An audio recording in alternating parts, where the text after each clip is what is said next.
So Donald Trump's attorneys are trying to convince the Supreme Court to give his tax returns case just one more look. I don't think the Supreme Court is going to do it. And you know why that is? Because justice matters.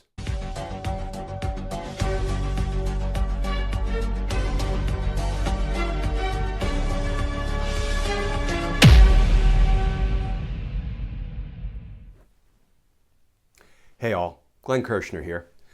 So it looks like we're finally getting down to the wire in what seems like the endless litigation in New York over Donald Trump's tax returns and financial records, right?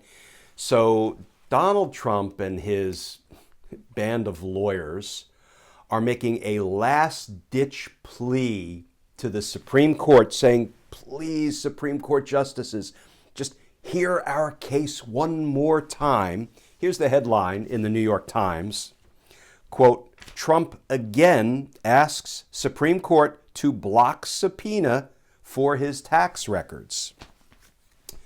So, Donald Trump has had endless bites at the legal apple when it comes to trying to hide his tax records from ultimately the American people, but in the first instance from the DA, the district attorney in Manhattan, Vance, and the grand jury that's investigating Donald Trump's potential tax crimes, financial crimes, bank fraud, insurance fraud, etc.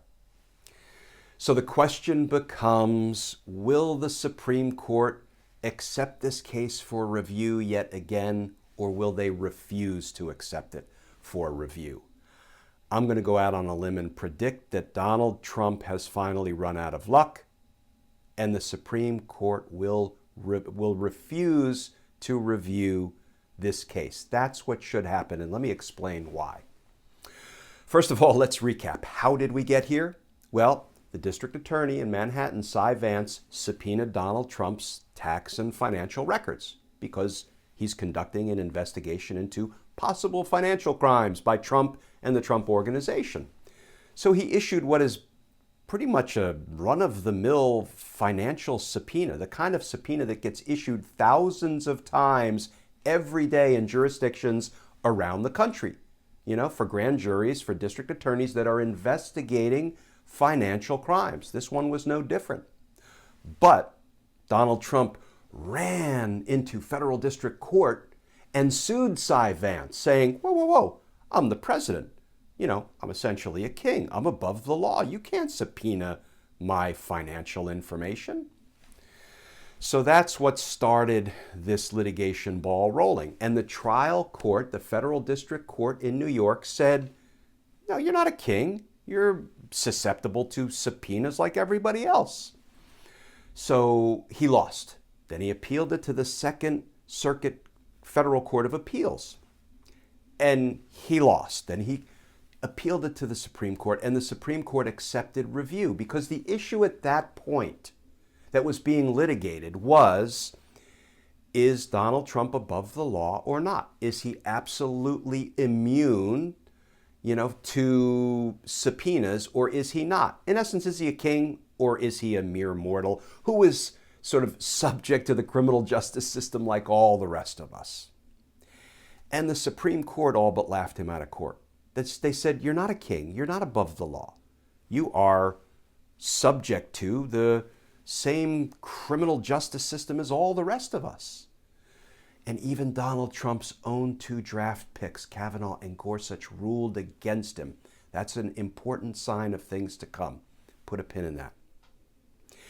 But what they did say is they said, look, you can go back to the trial court and you can make whatever legal arguments about this subpoena that any other mere mortal, any other litigant, any other person could make if that person had their financial information subpoenaed. And then Donald Trump did just that, of course, because delay is Donald Trump's friend. So he had his lawyers march back in to federal district court in New York. And here's the argument he made.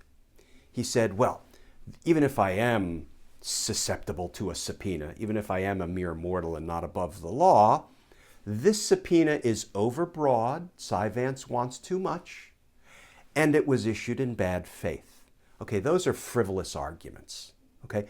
But importantly, they're also run-of-the-mill arguments. They're not constitutional arguments.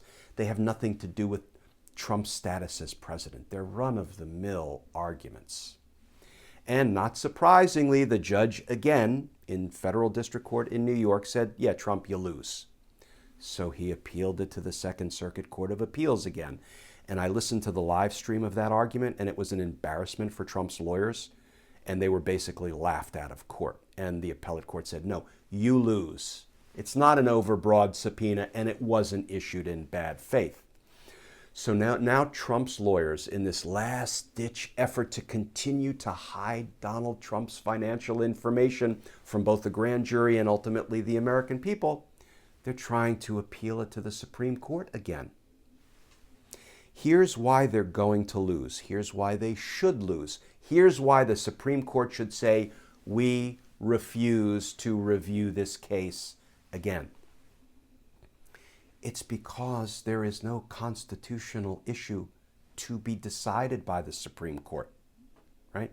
The Supreme Court will accept review of cases in two general circumstances. One, there's an important constitutional issue that the Supreme Court has to wrestle with and decide. There is none here. This is a standard challenge to a subpoena saying it ain't a good subpoena. That's not a constitutional issue. The second circumstance where the Supreme Court will often review a case is if two federal circuit courts decide an issue differently, right? So you have conflicting case law in the federal circuits, and the Supreme Court has to resolve it and announce one law of the land. Neither of those two things are at play here. Here is an important short passage from what the Second Circuit Court of Appeals said when they laughed Donald Trump's lawyers out of court the second time recently. They said, quote, "There is nothing to suggest that these are anything but run-of-the-mill documents typically relevant to a grand jury investigation into possible financial or corporate misconduct." Period. That is a signal to the Supreme Court. There is nothing constitutional to see here, folks. That's why the Supreme Court should not, and I believe will not, give this case a second look.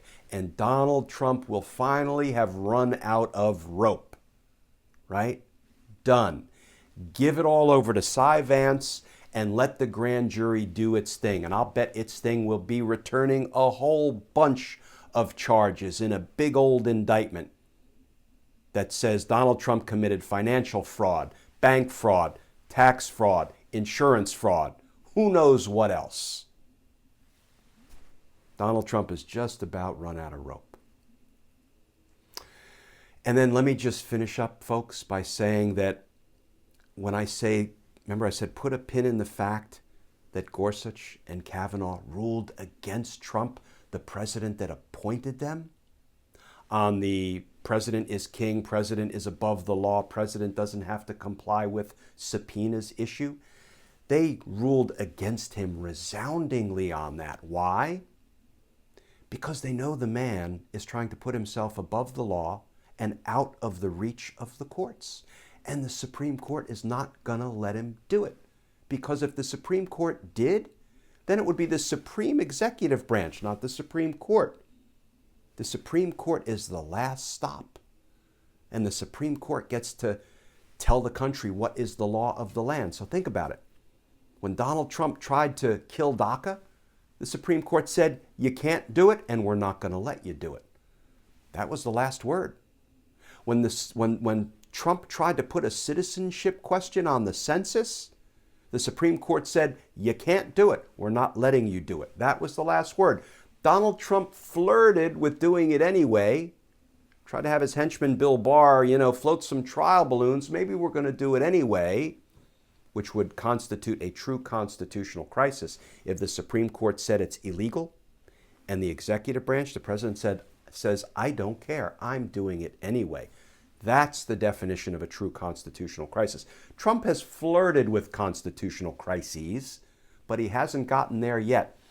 Although I think we are at constitutional crisis -1 at this point, when we have people like, the acting secretary of the Department of Homeland Security and the acting deputy secretary, Wolf and Cuccinelli, who judges have said are in their positions unlawfully, unconstitutionally, and they ain't leaving. And Bill Barr, nor anybody else is making them leave. Boy, that's constitutional crisis -1. We're close. And I'm surprised we haven't hit a true constitutional crisis yet, given how lawless and reckless Donald Trump is. There are still a couple of weeks left before the election, and then a couple of months after the election. Hold on tight, folks. But we're going to weather this storm. We are going to weather this storm, and in January we're going to come out stronger, because Donald Trump has exposed how fragile our institutions are, our democracy is. We know what now needs to be fixed, and we are going to fix it beginning in January. We have no choice. We have no choice. So as always, I'll conclude with the one way we can make sure we get the opportunity to fix everything beginning in January is if we get out in numbers too big to rig and too real to steal. And then, come January, hopefully Donald Trump and Bill Barr and company will disappear like a miracle. Maybe wishful thinking. In the meantime, folks, please stay safe. And I look forward to talking with you all again tomorrow.